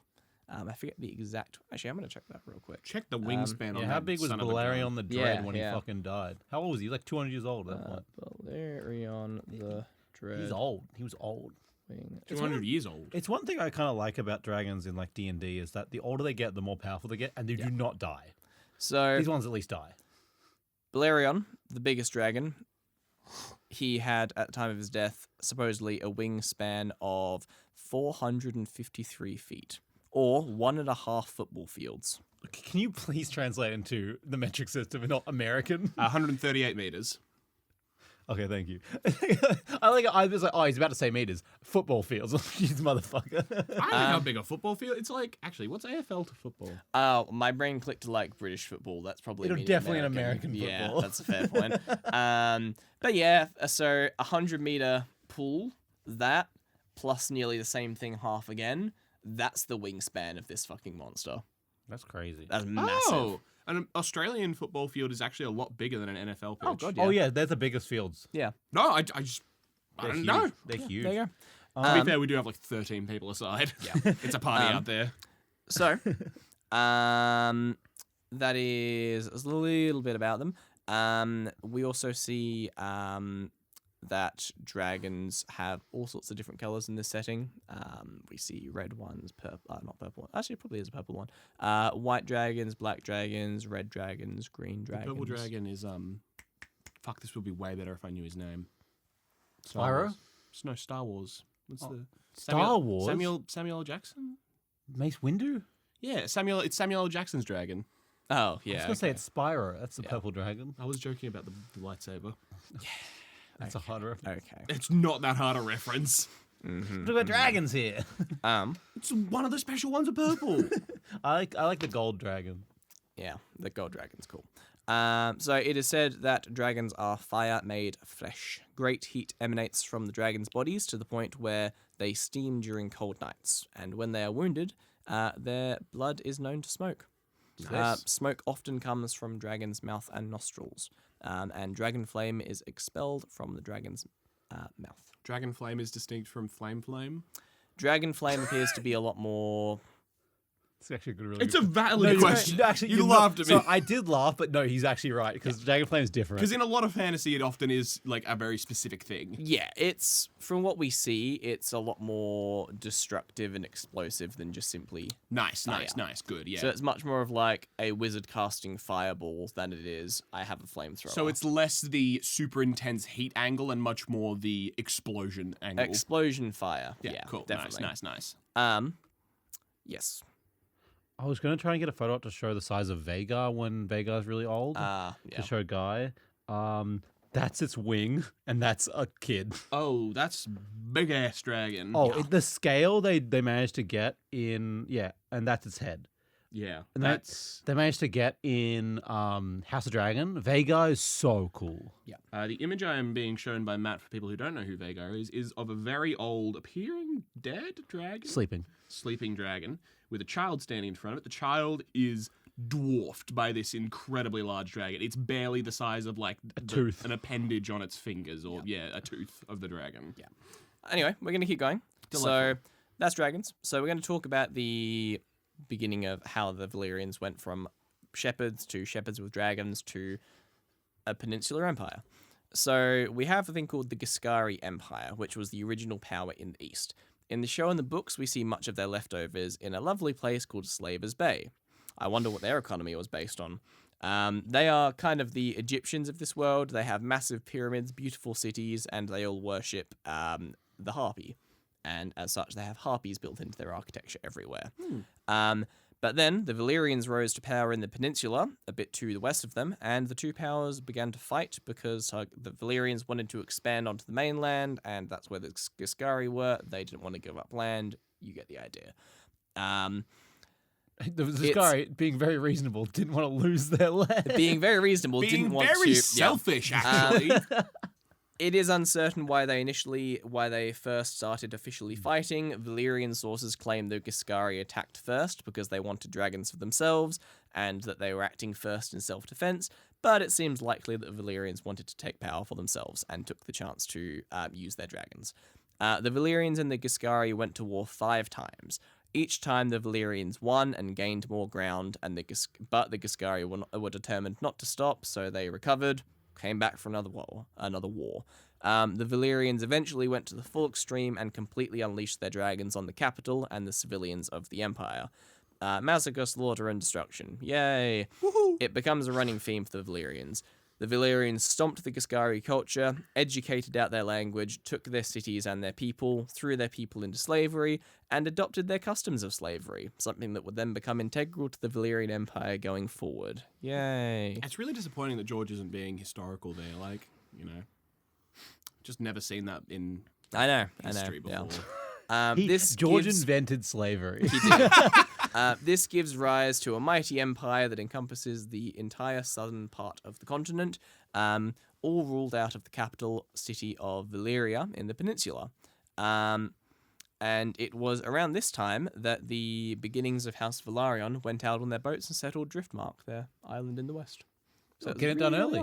Yeah, they got it done really early. Get it done early. Get your homework done So early. then we get into some expansions from Valyria as they start to make their empire better. So meanwhile, the Chads of Valyria keep doing their thing. They're expanding their borders beyond old Giscari Empire and have pushed all the way north of the continent and are just founding cities left and right. It's very Roman behavior. They're founding cities such as Volantis, Bravos, Pentos, Lorath, and these cities in the modern times are known as the Free Cities or the Daughters of Valyria. Chads, yes. This time of conquest and establishing their empire is when we see people like the Andals and the Rhoynar fleeing the east and making their way west. So stuff we talked about in the last Game of Thrones episode. Run away from the fucking We saw it from the dragons. other perspective. The Rhoynar were one of the last big cultures that stood against the Valyrians. The Rhoynish Wars then began a series of wars fought between the city-states of the Rhoynar and the colonies of the Valyrian freehold. These wars concluded in something called the Spice War, which I wonder what they were fighting over, when a Valyrian colony in Volantis turned its eyes toward the ancient civilization of the Rhoynar. Prince Garin of the Rhoynar led an army of 250,000 men and defeated the Valyrian armies, including taking out a couple of dragons and several 100,000 men in the process. That's fucking impressive. Are these the guys who confirmed to have water powers? Yes. So yeah, water beats fire. Yeah, you kind of At least we see absolutely no history of. So this is what we're getting to. This is all happening in the Rhoynar homeland and along the river, the Rhoynish River, I think it's called. And we see supposedly their water powers are connected to the river itself. So fighting in their homeland, big home field advantage. Oh yeah. However, the Valyrians went, they killed 2 dragons and 100,000 people. You know what we should do? Send way more dragons. They sent 300 dragons. Yeah, that'll do them. And they very quickly captured Garin the Great, this prince, and burnt all 250,000 men of his army. And this eventually resulted in Princess Nymeria, the surviving member of the Rhoynish royal family, leading an exodus of the remaining Rhoynar people out of Essos, eventually arriving in Dawn. The singers say she had 10,000 ships, and they were all filled with women and children, and that all of the men died in the fighting or slaughter. And they petered out because they just had women. They just had women. No, they settled in the south of Westeros, and they mixed in with the people down there. Ah, of course, yeah. And also the children do grow up. Children What? can grow up, yeah. They do that? Yeah, unfortunately. Crazy. Damn. Um, Fuck. All the while back home, Peter Pan has opinions about this. Sorry. all the while this fighting and expansion's happening in the north, back in the south, in the home peninsula, Valyria is just growing richer and richer as they get more and more slaves coming in. I was going to say, there's a little S word that's helping that one. Who are toiling in the mines beneath the city and in the volcanic mines themselves beneath the 14 flames. God damn it. The slaves were digging through awful conditions, mines that went deeper and deeper into volcanic lands, tunnels filled with hot steam, poisonous fumes, where your feet would blister to the stone no matter what you wore on your feet. But the Valyrians cared not. They took slaves by the thousands at times of war, and forced breeding between the slaves at times of peace. Lives were cheap compared to the precious materials they were getting out of these volcanoes. The other thing that you got down here, which is just fucked to think about, so not only are you in progressively hotter and steamier tunnels as you go further down into the heart of the volcano, you also get into territories where big fireworms live. Basically, burrowing wingless dragons. Basically worm dragons. Y, is it M-Y-R-M? Yeah, worms like W-I-Y-R-M-S, like worms.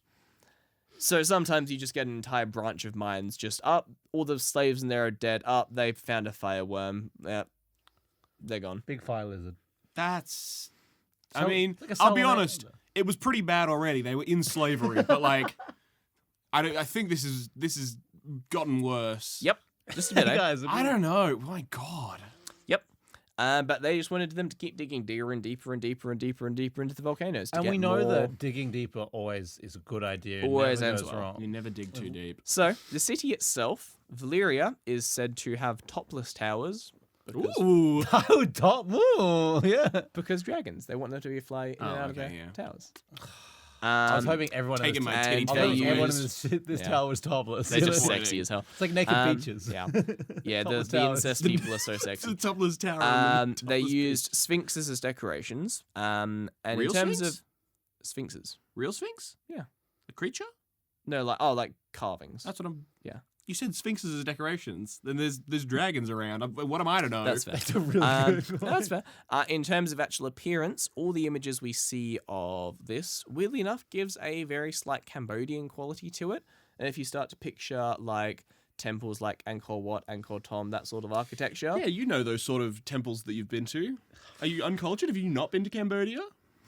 a lot of those temples that we see in that background, weirdly enough, carry across into, without the ruined aspect, they carry across really well into what we see in art of Valyria. I know he's looking at me, but he's teasing you too. You expect me to know this. I don't know who the fuck these temples are. He's not teasing I'm not. me. We went to Cambodia together. Yeah, and I'm feeling bullied here. I don't know anything. You should.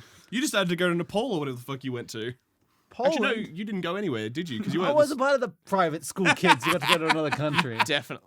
I know he wasn't Yeah, in there hey. in year 8, yeah. We're What? outing ourselves as such fancy little lads. What are the temples called? Sorry. Angkor Wat. ANKORWAT. Two separate. Yeah, the order correct for you, but it's two separate words. I see the vibe. Yeah. It's sick. Yeah. They're like eggs, but they have like layers. Yeah, Laid exactly. eggs. What? What do you mean? I'm trying to explain the towers. No, the towers look Yeah. like eggs. I thought you were saying the temple looked like an egg, and No, I was the very temple looks confused as to how great. you We arrived also at Temple that. looks like see- any temple you We see. also see a lot of unnecessary metals and gemstones built into the buildings What do just you- to make it shine in the sun. I was gonna say, what do you fucking mean unnecessary? It's called decorative. It's called fashion, honey. It's very necessary. What else have crystals ever been? Golden crystals ever been useful? There's nothing useful. Before its destruction, Valyria was composed of 4 main districts. The Civic Center. The oldest district served as the city's seat of power. This is where the main palace would have been, where the Senate would have met, all that sort of thing. You can imagine massive domed structures here. The industrial area was situated at the foot of the mountain, the closest part of the 14 flames, and it was home to the slave quarters, the aqueducts, and the bathhouses. Once again, very Roman. The port, obviously the port, but also encompassed the residential quarter of the city, and is where you would get absolute teeming streets of markets. And finally, the forum. the center of social and public life in Valyria. It was very much designed to be the tourist trap, impress visitors. Its buildings were much grander and fancily built than the rest of the city. It would, at its end, it was parallel to the palace and the civic center, and also housed a massive arena. We see some images of Valyria City through the recent show House of the Dragon, where the old King of Ceres the Peaceful is building a massive scale model of the city. It's quite sweet. It's very cool. So you see a massive domed arena, you see a big domed palace thing. It's pretty cool. To be fair, he is doing it from his dreams of Valyria. He is, but still. Which, knowing Targaryens are probably real, still. That's it. So that brings us nicely to House Targaryen. Woohoo! So there's not a lot more to say about Valyria at this point in time. We've got the Freehold, we've got the Empire, we've got the Senate, we've got these Dragon Lords. They're just conquering and conquering. Everyone's running away from them. What the fuck do you do? Cool, you beat one of their armies. Cool, they're sending thousands of dragons at you now. What do you do? Kill those dragons, obviously. Yes. Yeah, just kill the three. And yes, actually, to answer your question, because I realized we won't actually get to the answer of your question you asked before, Matt, about dragons in this episode. At this point in time, there isn't really such a thing as wild dragons. The dragons are just, they all live in Valyria. That's their home. Yeah. You might get some that are not necessarily tamed yet, but like they'd be. They're still in the nets. They're in. Yeah, they all the dragons that we know in the world live in this volcano range, and this volcano range is Valyria. They're just fussy. They haven't picked a rider yet. That's it. Exactly. That's the best understanding we have. Do we know if each house has their own little dragon place? These are our dragons, or does are they kind of like shared, and whoever's like the next kid comes down and shares? We don't know for sure, but we know from the modern show and books and histories that there is a certain hereditary status to dragons. So while it's not necessarily, it's not like a written law that your dad dies, you will inherit his dragon. But a lot of the time we see dragons kind of passed down that way. Here's one thing that actually I haven't mentioned, but it's probably relevant to say. A dragon can have many riders, but a rider can only ever have one dragon. If you are a dragon rider and you're bonded to a dragon, and your dragon dies, you're not riding another dragon. Wait, can that just effectively eliminate a royal house by just like losing their dragon? Or do they go get another one? That's the plot of House of the Dragon, guy. What Congratulations. the fuck? That's crazy. Or you just you'd have a kid and he can have a dragon, you know? Yeah. Or she. So Where would you go get one? Like hypothetically. You have to barter one off to one of the royal houses? Yeah, you probably pay a bunch of money and get yeah. an egg from one of the other houses. that's that makes the thing. sense. But for whatever reason, I mean, we've not necessarily seen the interaction specifically between, I'm a dragon rider who lost their dragon. This is a newborn dragon. Maybe they can bond. We've not seen that specific interaction, but we've just heard and been told that dragon riders can only have one dragon. So we see, so that king I was talking about before, King Viserys the Peaceful, who is one of the main characters of House of the Dragon. Lovely boy. Poor boy. Sweet boy. He is the last rider of Balerion the Dread, the big one that we were talking about before. Big one. He had him for like a week. But he bonded, so, little boy bonds this insanely big dragon, a literal piece of history. The dragon dies, like, straight away, and he's like, oh. He got one ride. Yeah. He rode around King's Landing and then landed and then fucking bit the dust. Yep. Pretty unfortunate. Anyway, so House Targaryen. House Targaryen was effectively just one of the many houses of mediocre strength at the scale of the time of Valyria. Like others of the background, of this background, they had light white hair and purple eyes, and the ability to bond dragons. And they very heavily believed in inbreeding to keep the lines pure. Though it seems the Targaryens did it even more than other Valyrians. The Targaryens are really into fucking... Yeah. They're really into fucking each other. The Targaryens had one thing that separated them from the others, though. And that is dreamers. Ooh. And that is, they're really hot. And that's why they That don't want to too. fuck anyone else, because no one else is hot as them. Matt, I'm going to give you a quote. Yo. And it is a small quote, but it is a very sweet quote, because it is a quote from Viserys the Peaceful. Okay. What is the power of a dragon next to the power of prophecy? Thank you. That is the one I wanted to give you because I Aw. fitted a Viserys quote in. I was like, oh, Matt will like a Viserys quote. So dragon dreams, as I said before, form of divination. Dragon dreams are effectively a vision of the future that has not or may not come to pass.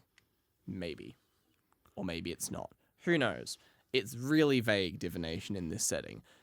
We see various dragon dreams happen in A Song of Ice and Fire timeline, even supposedly from Aegon the Conqueror himself, even through to, in the books, Daenerys, one of the main characters, has dragon dreams.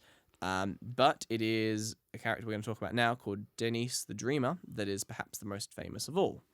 So dragon dreams are kind of interesting, as in the entirety of Targaryen's history, the dreams only actually come true once. This then leads to an entire bloodline of people going, what if I am a dreamer? When we see the effects of that in House of the Dragon, where our lovely sweet boy King Viserys has a vision of himself having a son that he then becomes so obsessed with having a son that it begins to be one of the extremes and creates all sorts of catastrophes for House Targaryen.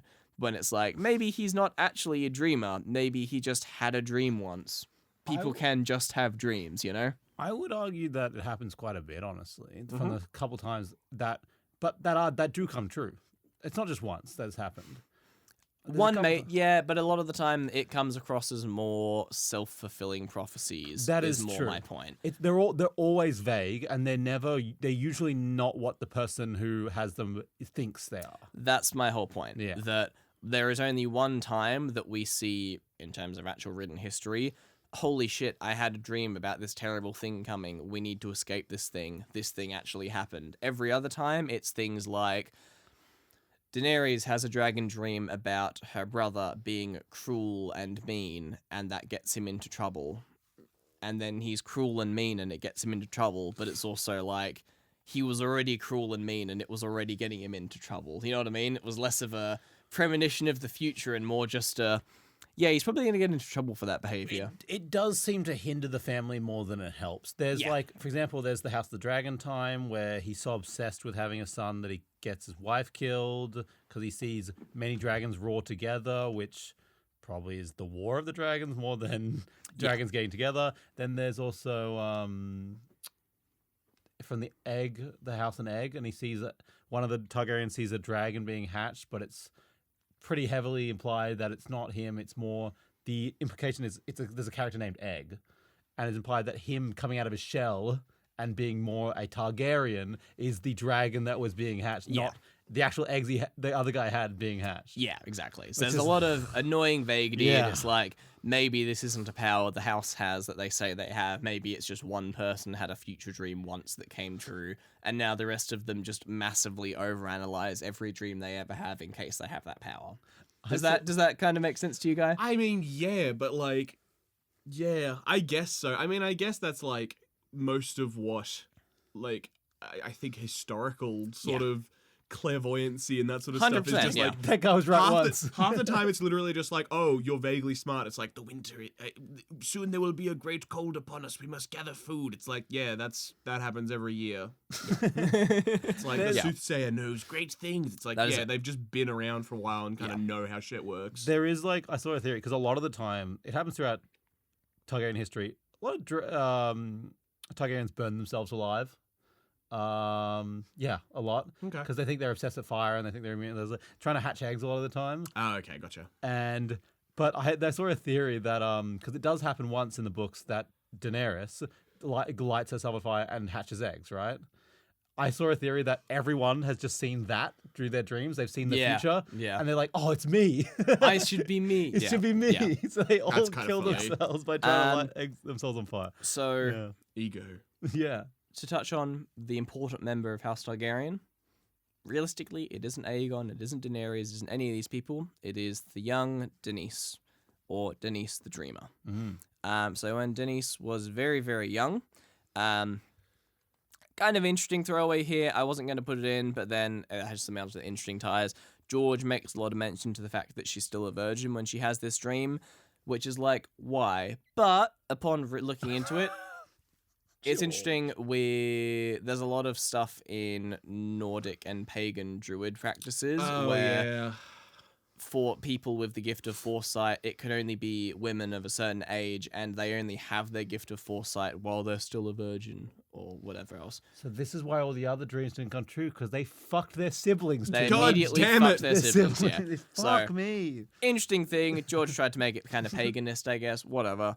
Point is, she had a very powerful prophetic dream showing the Valyrian Peninsula exploding in fire. Yeah, that's not a good omen. She was just seeing Taco Night, Taco Tuesday. Oh, God. The effects of Taco Tuesday. Yeah. It's symbolic. Her father, Lord Aenar Targaryen, surprisingly, heeded her dream, sold all of his holdings in the Valyrian freehold, and moved his family and all of their belongings to Dragonstone, an island in the narrow sea off the eastern coast of Westeros. With them, they took 5 dragons, including Balerion the Black Dread. Denise then, in this time, after moving to Dragonstone, married her brother, or naturally, named Gaemon, who, following... Guys, look. I couldn't. Guy just looked at me. It's Game On. It's just it's surprising choice. Sounds like a Pokemon for the It sounds LGBT. like an LGBT Pokemon. Yeah. Game on. Sorry. My other thought as well is that that's like totally the name of a main character in like a Ready Player One type novel. Yeah. My username's Game On. Yeah. And I'm a gamer. And I so game on. Denise married her brother, Gaemon, who then, after the death of their father, followed their father as Lord of Dragonstone. They had 3 children together, who would, of course, be Aegon and his sisters, otherwise known as Aegon the Conqueror. I have a theory. I have a batshit crazy A game theory. that this guy wouldn't just believe his daughter if she had a dream. They set this up. It was all in on it. They blew up. They put TNT under Valyria. Interestingly, 12 years after they left, the doom arrived. The peninsula of Valyria shattered, exploded, and sunk. House Targaryen became the only family of dragon lords that survived. And this map... I was literally going to say, earlier this episode, neither of you commented on it, but I was flicking back and forth between these 2 images because I'm like, the peninsula looks a little different in the second image. Like I say, the peninsula explodes. Because, okay, 2 images of the maps that we've got. One of them is the Valyrian freehold of the sort of peninsula that they're on, including the various kingdoms up to the north and towards the east and west. But the peninsula itself is there, and it's got a number of little tiny kingdoms, and it's quite detailed mapped. And there's also little islands off to the side and all that sort of stuff. I switched to the other one that Matt sent earlier that wasn't the right one. No, That's that the was one- Jude. that's That was one. Jude's one. Yeah. Jude sent spoilers. Then this one has the peninsula and all the micro islands off to the other side are correct as per the other map, apart from the fact that the entire peninsula is in fucking fragments. They did a number on that shit. Yeah. Yep. Was it just dragons? Or was it Well, what is the doom? the doom we will get to next time. No! Living by the law, and what it is, what happens to all those You can't dragons. cliffhanger me on our own show. All those dragons, people, slaves, and sibling fuckers. Sibling No, the fuckers. sibling fuckers got away. Some of them did. Some of them did. I still think, oh, my daughter had a dream. We're going to have to sell all our holdings and leave the other country. They were fucking in on it. They're in on it. Alternative theory. Yep. Were the dreamers gender specific? No, Then perhaps once upon a time he had a similar vision. that's also true. Interesting. But he didn't but believe if it. If we're Yeah. saying, if we've kind of applied, and we kind of applied they have some truth in the dreams, but if the dreams are kind of bullshit except there's one dream, I'm ruling out rule of thing. I think they're all bullshit, and he decided, let's use this as an excuse to blow up Well, Valyria. yeah. But the interesting thing as well, I don't know, I find it really interesting. There is the big thing that happened, like with the Targaryen family, they kind of luck out that this does actually come true, because when he sells all of their holdings, or like gets rid of everything, it would be the equivalent to a major lord of a medieval kingdom basically choosing forced public embarrassment and exile. Like all the other dragon lords and people, all the other 39 families were like, you fucking loser, given up? Are you coward? You running away from us? You're too scared of our political games. And it was seen as a political withdrawal and seen as they're too frightened to stay in this political scope anymore. Have you guys So- seen the movie The Big Short? No. Of course. Okay, thank you, guys. I watched it literally the other day. Great. There you go. So you'll get my reference. Yes. Here. It feels like the 2008 The Big Short, where they're like, everything looks at it's gonna fall, it's gonna collapse. So we're gonna short the housing market, right? But then it just doesn't short for ages because the housing market is just holding itself together. They're like everything, the banks, everything, because everything falls, everyone kind of hurts. So they're like holding it together, hold together. It's like that 12 years is like in The Big Short. They know it's gonna fall eventually, but it's like please, please. Yeah, at one point it'll pay dividends, but right now it fucking hurts. Exactly. Yeah. So that is an intro to the Targaryens and Valyria and dragons. Amazing. And dragon riders.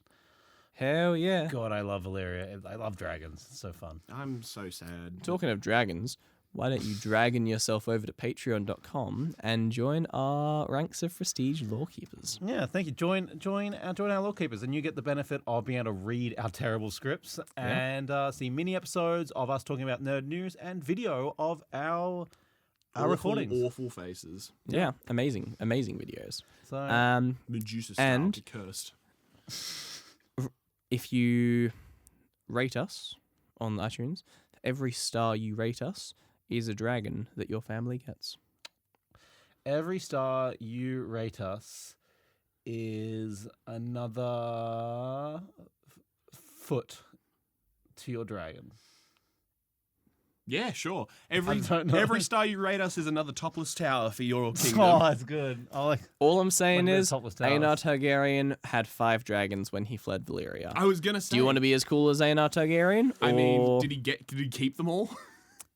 Okay, Or- well, every star is a kingdom you get to conquer when you get to Westeros. that's true. That's true. Every You can't get to 6 star because you're you not as give cool us as the is Targaryen. sibling. Sorry, the other two are giving me a look. I don't think I can finish that joke, but Whoa. whoa, But I'm an only child. You get only zero. child, more like OnlyFans. It's not a joke. I don't know what was going on there. But if you've enjoyed today, the best thing you can do to help us is share it with your friends. But you can also follow us on Instagram, TikTok, Facebook, YouTube, anywhere. We do behind the scenes, we do memes, we try and divvy a little bit, just have some fun. But yeah, share with your friends and listen with your friends. Yeah. Because And we all know that Targaryen incest is better with company. and if you sign up to our $10,000 Patreon tier, we will start living by the law OnlyFans. No. Can't say that. It's just these videos you uploaded on can't there. say that. I actually no. He's like, I think your one was actually quite right because the amount of stars you give us is the amount of sister wives you get.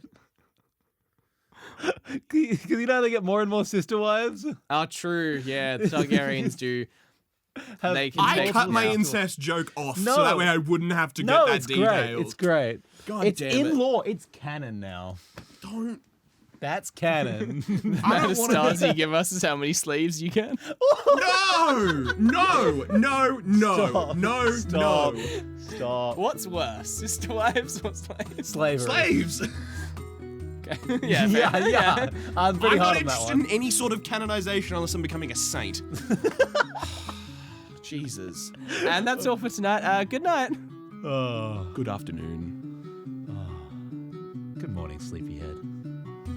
Thank you for listening to Living by the Law. If you enjoyed our podcast, please leave a review, tell your friends, and if you're feeling extra generous, become an official lawkeeper by joining our Patreon today. Follow us on TikTok, YouTube, Instagram, and Facebook at Living by the Law. All links are in the description, and thank you in advance. We have been, and always will be, living by the law. Thank you for your company, and good night.